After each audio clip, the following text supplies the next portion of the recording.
अयोध्या में road show किया था। लोकसभा चुनाव 2024 के बीच पीएम मोदी पहली बार ऐसा है जब अयोध्या पहुंच रहे हैं। प्रधानमंत्री मोदी इस वक्त जोर शोर से लोकसभा इलेक्शंस के लिए प्रचार में लगे हुए हैं। हर रोज वो देश के अलग अलग हिस्सों में होते हैं, रोड शो, चुनावी जनसभा करते हैं, संबोधित करते हैं।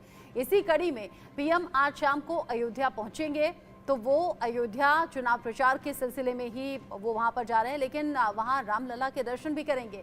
कार्यक्रम से पहले पहुंचेंगे राम मंदिर में और वहां भगवान रामलला के दर्शन करेंगे और उसके बाद होगा मेगा रोड शो।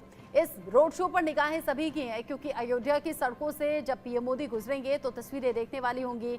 22 जनवरी लोगों के जहन में तरोताज़ा हो जाएगा।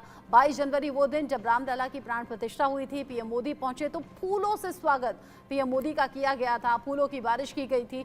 लोगों के जहन में एक धन्यवाद भी था पीएम मोदी के लिए। लोगों का कहना यह है कि मोदी सरकार में मुमकिन हो पाया। लोगों का दशकों का इंतजार खत्म हुआ और अब कई पीढ़ियों ने इंतजार रामलला के इस भव्य मंदिर का किया, रामलला की प्राण प्रतिष्ठा का किया। और आज 22 जनवरी के बाद आज पहली बार है जब चुनावी इस माहौल में पीएम मोदी अयोध्या पहुंच रहे हैं। तीसरे चरण की वोटिंग पर निगाहें सभी की हैं और तीसरे चरण की वोटिंग से पहले पीएम मोदी का ये अयोध्या दौरा खास कहा जा रहा है। अयोध्या में आज PM Modi mega road show भी करेंगे। शाम 7 बजे का वो वक्त रहेगा जब रामलला के दर्शन करेंगे पीएम मोदी। शाम 7:15 बजे से रामपथ से मोदी का रोड शो शुरू हो जाएगा। 2 किलोमीटर लंबा ये रोड शो होगा पीएम मोदी का, जिसमें लोग, मुझे लगता है पीएम मोदी के इंतजार में शायद अभी शाम से ही खड़े होने शुरू हो जाएंगे या थोड़ी देर बाद से ही लोगों का जमावड़ा लगना शुरू हो जाएगा। प्रोटोकॉल कई होते हैं पीएम मोदी के पहुंचने को लेकर, क्योंकि होते भी हैं। अब देश के मुख्यमंत्री, माफ कीजिए, देश के प्रधानमंत्री भी हैं और प्रधानमंत्री के पहुंचने को लेकर जो तैयारियां भव्य तौर पर की गई हैं वो बड़ी खास है। किसी भी देश के पीएम का यूं किसी जिले में जाना या फिर वहां राम मंदिर जैसी भव्यता के साथ मंदिर को स्थापित करना, फिर चुनाव में बार बार राम मंदिर का जिक्र होना, ये सभी बातें लोगों के जहन में हैं। आलोक सर इसको लेकर जुड़ गए हमारे साथ, बात करेंगे। एडिटोरियल डायरेक्टर आईटीवी ग्रुप, साथ ही साथ अरविंद मोहन सर भी हमारे साथ हैं, कंसल्टिंग एडिटर आईटीवी ग्रुप, और साथ ही साथ मनोज कुमार भी हमारे साथ में हैं, राजनीतिक विश्लेषक के तौर पर। आलोक सर, 2024 के चुनाव में बार बार रह रहकर राम मंदिर का मुद्दा उठा है और आज रामलला की प्राण प्रतिष्ठा के बाद ये पहली बार है कि देश के पीएम अयोध्या पहुंच रहे हैं।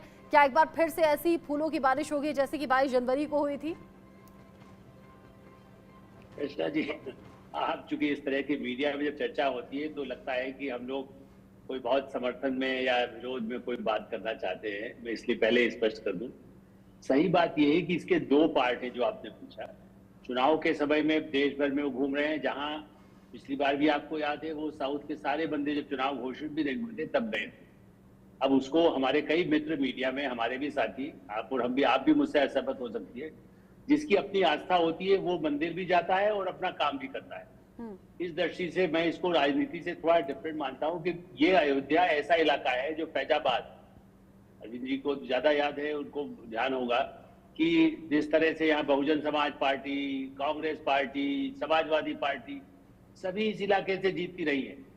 तब क्या राजनीति नहीं कहेंगे? नरेंद्र तिवारी भी जाते थे, वो भी हमने देखा, वो जाकर के तब तो खैर दरवाजे उसके समय कुछ खुले नहीं, बाद में तो वो राज्यपाल बन गए। लेकिन मेरा ये मानना है कि ये नरेंद्र मोदी जब प्रधानमंत्री नहीं, वो भाजपा में भी नहीं आए थे, तब से उनका काशी विश्वनाथ कितने महीनों वो रहे थे ये बहुत कम लोगों को मालूम है। वाराणसी में वो तब रहे थे जब कहीं राजनीति में नहीं थे, संघ में भी थे, और अपना जाके केदारनाथ या अयोध्या भी जिस समय पुरातत्व की खुदाई वगैरह हो रही थी तब भी वो गए हैं। और इसलिए उनके 2 भाग इसके हैं। जैसे हम और आप चर्चा करते हैं तो कई बार आप भी जो प्रोग्राम करती हैं उसकी धार्मिक महत्व बताती हैं। इसलिए मैं कहूंगा कि आज भी जो दर्शन करने जाना है, क्योंकि जब वहां जा रहे हैं, मैं यदि मीडिया, हमारे कोई साथी वहां गए, राणा जी जाए, आप जाए, हम जाए, तो हम भी कहेंगे अयोध्या, या हो सकता है आप यदि वेटिकन जाते हैं, रोम जाते हैं, तो हम कहते हैं भाई चर्च भी जाना है। तो उससे कल आप ये तो नहीं होता है कि आप चर्च की बिल्कुल कल से वहीं पर फॉलोअर हो गई है। लेकिन लोग इसको इस रूप में लेते हैं कि आप यदि किसी काम से गए हैं, आप इसको धर्म से जोड़ रहे हैं। ठीक है, अयोध्या देश का एक बड़ा मुद्दा रहा, आजादी के पहले, आजादी के बाद भी। और इसीलिए मैं कहूंगा कि पत्रकार भी आज कहते हैं कि मीडिया में इंडिया न्यूज या टीवी दिखा रहा है। मैं 76 में गया हूं और हरमतलाल नागर और मनोहर श्याम जोशी, मैं आपको थोड़ी देर बाद वो फोटो भी भेज दूंगा, उसकी जो मेरे पास क्लिपिंग्स हैं। तो ऐसा है कि जो लोग पहले उसको एक पुरातत्व का महत्व था, उसके साथ धार्मिक महत्व था। वहां बैठ के अमरलाल नागर ने पूरा मानस का हंस लिखा। तो इसलिए उसका एक संस्कृति से जुड़ा हुआ है। उसको आप हिंदू धर्म से भी कह लीजिए, लेकिन भारतीय संस्कृति से जुड़ा होने के कारण वहां पर उनका जाना, और फैजाबाद जहां पर दूसरी पार्टियां जीतती रही हो, पिछली बार तो भाजपा जीती थी 2019 में, लेकिन इसके पहले भी कोई रिकॉर्ड आप भी यदि ग्राफिक दिखाना चाहेंगे अगले किसी कार्यक्रम में तो दिखाए, तो उसमें कितनी पार्टियां, इवन कम्युनिस्ट पार्टी वहां फैजाबाद से जीती थी। तो हम लोग बल्कि ये लिखते थे कि क्या भाजपा अपना करती है हिंदू हिंदू, तो वहां तो दूसरी पार्टियां जीतती है। और दूसरी बात यह है कि वहां के जिस तरह से आर्थिक इसका लाभ हो रहा है, जैसे आपकी प्राण प्रतिष्ठा हो गई, मंदिर हो गया, जितने बड़े आप हमारे टीवी रिपोर्टर्स गए हुए उनको कहते हैं कितना बिजनेस बढ़ गया। वो मुस्लिम भाई हैं और इसलिए मुस्लिम भाई वोट देता है। लोग कहते हैं डिवाइड कर रहे हैं अयोध्या से, मैं कहता हूँ अयोध्या से आप जोड़ रहे हैं समाज को। सबको यदि फायदा होगा, दुकान यदि वो चला रहा है, हम भी जाते थे तो वहां पर जिस समय कुछ भी नहीं था तब भी जाएंगे तो वहां कोई फूल बेचने वाला है नहीं, वो तब तो मंदिर दरवाजे बंद थे जिस समय पे 76 की बात कर रहा हूँ, बाहर खुदाई हो रही थी। बीएम लाल बहुत बड़े पुरातत्ववेत्ता थे। तो इस दृष्टि से मेरा ऐसा मानना है कि वहां पर उसका आर्थिक लाभ सभी वर्गों को मिले, और जो पार्टी चुनाव लड़ रही है वो तो चाहेगी कि रोड शो जो कर रहे हैं, मैं उसको रोड शो से ही मेरी असहमति रहती है कि आप एक जुलूस के रूप में, पहले हम उसको कहते थे जुलूस निकल रहा है, अब मीडिया ने उसको, टीवी मीडिया ने उसको रोड शो बना दिया सिनेमा की तरह से। मेरा ऐसा मानना है कि आदमी जुलूस पहले पार्टियों के लोग निकालते थे, कुछ संख्या में होते थे, टीवी कवरेज उतना नहीं होता था, कभी ज्यादा लोग होते थे कभी कम होते थे। लोग ऐसा नहीं है, इंदिरा गांधी के लिए लोग हजारों लोग कहीं जाते थे, लोग उनको भी देखने के लिए। मैं तो कहूंगा कि ऐसे समय नहीं, उस समय साधन नहीं थे, तो आज साधन है, कई क्षेत्रों से लोग वहां पहुंच रहे हैं और उसका राजनीतिक लाभ भी है। और दुनिया को बताना है कि हमारी संस्कृति से हमारा प्रधानमंत्री जुड़ा हुआ है। यदि बराक ओबामा बाइबल हाथ में रख करके शपथ ले सकते हैं, तो भारत का प्रधानमंत्री मंदिर जाएगा तो वो कम्युनल हो जाएगा और चुनाव पे उसका असर पड़ेगा। और जो संस्कृति की बातें हैं, वो जो संस्कृति की तस्वीरें हैं वो आज नजर आने भी वाली हैं। अरविंद मोहन सर, चूंकि चाहे वो कैंडिडेट्स की घोषणा की बातें हों या फिर जिस तरीके से स्टार प्रचारकों का यूपी में आना है, जिसमें पीएम मोदी के बार बार यूपी में दौरे हो रहे हैं, उसको देखते हुए आप कैसे आज के इस दौरे को देख रहे हैं, जब 2024 में जो मुख्य मुद्दे हैं एनडीए के पक्ष में जाने वाले, उसमें राम मंदिर भी एक बड़ा मुद्दा है। आज पीएम मोदी पहुंचेंगे, न सिर्फ पहुंचेंगे बल्कि रामलला के दर्शन करेंगे, उसके बाद मेगा रोड शो होगा। सिर्फ अयोध्या नहीं, आसपास के इलाकों में भी इसका असर होगा क्या? निश्चित रूप से असर होगा, और प्रधानमंत्री गए हैं अगर अयोध्या, तो रामलला का दर्शन करना मेरे ख्याल से उनके लिए तो और भी स्पेशल है। किसी के लिए भी अयोध्या जाए अगर हिंदू है तो उसके लिए दर्शन करना एक ड्यूटी सी है, वो करेंगे। और चुनाव अब अवध इलाके में आ रहा है चौथे फेज में, तो इसलिए प्रधानमंत्री का दौरा उसको ध्यान में रख के बनाया गया है। रोड शो निश्चित रूप से चुनाव के लिए होगा।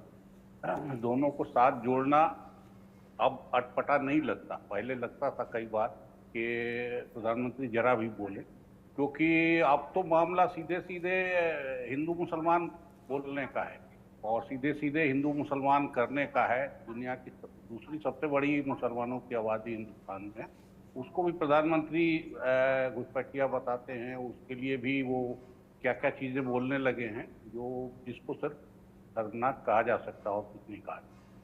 लेकिन मुझे लगता है कि इसको राम मंदिर दर्शन से नहीं जोड़ना चाहिए, क्योंकि अभी आप देखेंगे कि राम मंदिर के दर्शन करने बहुत सारे लोग आने वाले हैं। अभी राष्ट्रपति गई थी, अभी और बहुत सारे लोग आएंगे। मेरे ख्याल से राहुल प्रियंका का भी प्रोग्राम अगर इस इलाके में लगेगा ही। अयोध्या वो लोग कहीं छोड़ेंगे, चुनावों को वहाँ लड़ना है तो वो भी यहाँ अपनी हाजिरी लगाएंगे, क्योंकि राम के बगैर किसी का मेरे ख्याल से भला नहीं होना है। वो हर स्थिति में राम याद आएंगे। और अब मंदिर बन गया है और बनाने का श्रेय अगर बीजेपी लेती है, तो नरेंद्र मोदी लेते हैं, तो उनका दावा और उनका जाना तो बहुत स्वाभाविक ही है। चुनाव के साथ जुड़ा हुआ हो तो भी मेरे ख्याल से इस बार की यात्रा उनकी किसी भी तरह से इस कंट्रोवर्सी में तो नहीं आएगी। शिलान्यास के समय जरूर, या फिर उसके बाद जब मंदिर का उद्घाटन हुआ तब जरूर कई कौन आया कौन नहीं आया, राष्ट्रपति नहीं आई, राष्ट्रपति को बुलावा नहीं गया, कुछ पार्टियों में छोड़ा, तो वो सब कंट्रोवर्सी में था। लेकिन मेरे ख्याल अब वो कंट्रोवर्सी खत्म हो गई है और अब आज की यात्रा को मेरे ख्याल से कोई भी इस चस्पे से नहीं देखने की कोशिश करेगा। हिंदू मुसलमान जो करना है वो हो रहा है, और चुनाव उस लाइन पे जाए न जाए ये किसी के बस का नहीं है, क्योंकि ये बनाना इतनी आसानी से होता तो कब का फिर दूसरे मसले ही नहीं आते। कभी ये हिट होता है, वो बाकी कारणों से भी हिट होता है, कोई अकेले इसी की वजह से नहीं होता है। बहुत सारी स्थितियां होती हैं जिसमें कौन सवाल, खास तौर से आइडेंटिटी के सवाल तो कब उभरेंगे और कब नहीं उभरेंगे, ये सब हम लोगों ने काफी देखा है। इस चुनाव में भी अभी दिख रहा है, पिछले चुनाव में भी दिखा है, उत्तर प्रदेश चुनाव में भी दिखा है, जहां शिलान्यास मसला नहीं बना, लॉ एंड ऑर्डर मसला बन गया, औरतों की सुरक्षा मसला बन गया, और योगी जी की जीत में उनके शासन के इस रोल की काफी भूमिका रही। तो इसलिए प्रधानमंत्री आ रहे हैं, जरूर देखना चाहिए कि रोड शो कैसा होता है, क्या बोलते हैं, क्योंकि उन चीजों का चुनाव पर असर होता है। बिल्कुल, जब इंडिया न्यूज संवाददाता भी लोगों के बीच में पहुंचे, चूंकि अलग अलग रिपोर्ट्स हमने ग्राउंड जीरो से भी सुबह से लेकर अब तक चलाई हैं। मनोज जी, मेरा सवाल आपसे है, तो लोगों में एक उत्साह तो था ही कि पीएम मोदी पहुंच रहे हैं। जब ये पूछा कि भाई पीएम मोदी ने या फिर बदली हुई अयोध्या ने आपको क्या दिया, राम मंदिर बना तो आपको क्या दिया, ये सीधा सवाल था। तो उनका कहना था हमें रोजगार मिल गया, अयोध्या पहले से जमीन आसमान के अंतर के साथ बदल गई, हमें व्यापार मिल गया, और पीएम मोदी आ रहे हैं, हम बड़े उत्साहित हैं। देखिए रचना जी, सबसे पहले तो मैं ये कहना चाहूँगा कि ये जो राम मंदिर को लेके पूरे देश में और पूरे विश्व में जिस प्रकार से एक इशूज बनाया गया, हालांकि इशूज बनाया गया था ये नेचुरल रूप से था नहीं। प्राण प्रतिष्ठा के बाद से हम सब जानते हैं कि भारतीय जनता पार्टी का जब से उदय हुआ है तब से ये उसका मतलब ड्रीम प्रोजेक्ट और उसका महत्वाकांक्षा और उसके मैनिफेस्टो में सबसे प्रबल विषय रहा है। और उसको जाके आज 22 जनवरी को जिस प्रकार से प्राण प्रतिष्ठा नरेंद्र मोदी जी के द्वारा किया गया, मुझे लगता है कि इस अचीवमेंट को और इस उपलब्धि को अगर वो देश में और समाज में हर जगह लोग लेके जाएगा तो ऑब्वियस है कि उसका बेनिफिट तो इन्हें मिलना है। रही बात आपका दूसरा सवाल की जो वहाँ के यूथ है, ऑब्वियस है कि जब आप देख सकते हैं, सिर्फ आप अयोध्या की बात मत कीजिए, आप काशी की देखिए, तो काशी को भी वहाँ पे जिस तरीके से टूरिज्म का एक इम्पोर्टेंट पॉइंट बनाया गया है, जिस प्रकार से वहाँ पे सरकार ने इन्वेस्टमेंट किया है और धर्म को और जिस प्रकार से टूरिज्म से जोड़ के जिस प्रकार से इकोनॉमी को बढ़ाया जा रहा है, उसी तरीके से आप केदारनाथ का देख सकते हैं। अभी काशी अयोध्या की सामने हम लोग देख रहे हैं कितने लोग दर्शन कर रहे हैं और उसका आउटकम क्या है और किस प्रकार से वहाँ के लोग इसमें इन्वॉल्व हो रहे हैं। तो इसको मुझे पॉजिटिव रूप से देखना चाहिए। और नो डाउट कि जिस प्रकार से पिछले 500 सालों तक इस अयोध्या मंदिर को लेकर एक राजनीति का अखाड़ा बनाया गया था, वो लगभग अब समाप्त हो चुका है। और चूंकि ऑब्वियस है कि 2024 का चुनाव है, इस चुनाव में प्रधानमंत्री जी हर जगह रोड शो करते हैं और उसका एक उनको आउटकम मिलता है, पॉजिटिव, लोग उन्हें देखना चाहते हैं। और नो डाउट आज जब शाम में 7 बजे जब जाएंगे तो मुझे लगता है कि आप जैसे कल का अगर आप देख लीजिए, तो कल उन्होंने दरभंगा में सबसे पहले जनक की धरती का उन्होंने वहां से आह्वान किया और माँ सीता को याद किया और आज वो पहुंच रहे हैं अयोध्या में। तो मुझे लगता है कि जो सियाराम का जो कंसेप्ट है उसी को चरितार्थ करते हुए आज वो रोड शो यहाँ पे भी करेंगे। और नो डाउट इसका इलेक्शन में जो चुनावी हर पॉलिटिकल पार्टी इस चीज को गेन करना चाहती है, तो ये आज के डेट में ये कहना है कि हिंदुत्व और जो सांस्कृतिक राष्ट्रवाद है उसको लेके भारतीय जनता पार्टी जिस प्रकार से शुरू से एक पॉजिटिव डायरेक्शन में आगे बढ़ी है, मुझे लगता है कि उसको ये लोग आगे बढ़ाएंगे। और खास करके पूरे देश की तो मैं बात नहीं कर सकता, लेकिन उत्तर प्रदेश में इसका निश्चित रूप से भारतीय जनता पार्टी को चुनावी दृष्टिकोण से बहुत ही मतलब लाभ मिलने वाला है, जो कि मुझे लगता है कि आज उसी को ध्यान में रखते हुए मोदी जी अब वहाँ पे आके क्या बोलते हैं, क्योंकि प्राण प्रतिष्ठा तो हो चुका, मंदिर का शिलान्यास भी हो चुका, लोग वहाँ पे जा भी रहे हैं और अभी कल प्रेसिडेंट भी गई हुई थी। आने वाले समय में जो अपोजिशन के दल के लोग हैं वो लोग भी जाएंगे। तो मुझे लगता है कि अब वो रिलेवेंस उसका उस तरीके से नहीं रहेगा, लेकिन हाँ ऑब्वियस है कि जिन लोगों ने इस चीज में अहम भूमिका निभाई है उनको इसका बेनिफिट मिलेगा। आपको लग रहा है कि बेनिफिट मिलेगा। आलोक सर, चूंकि अभी हम राम मंदिर पर, अयोध्या पर और उसके आसपास के इलाकों की सीट पर बात कर रहे हैं, इतने में मेरी नज़र सोशल मीडिया पर गई।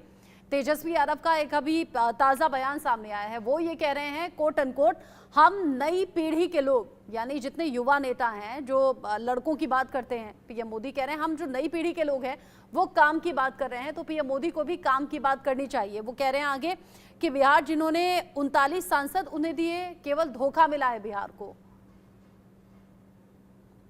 देखिए, निश्चित रूप से तेजस्वी यादव भी, तेजस्वी कहना चाहिए नाम को चरितार्थ करते हैं, वो लालू यादव में बहुत ही डायनामिक लीडर की तरह उभरे हैं।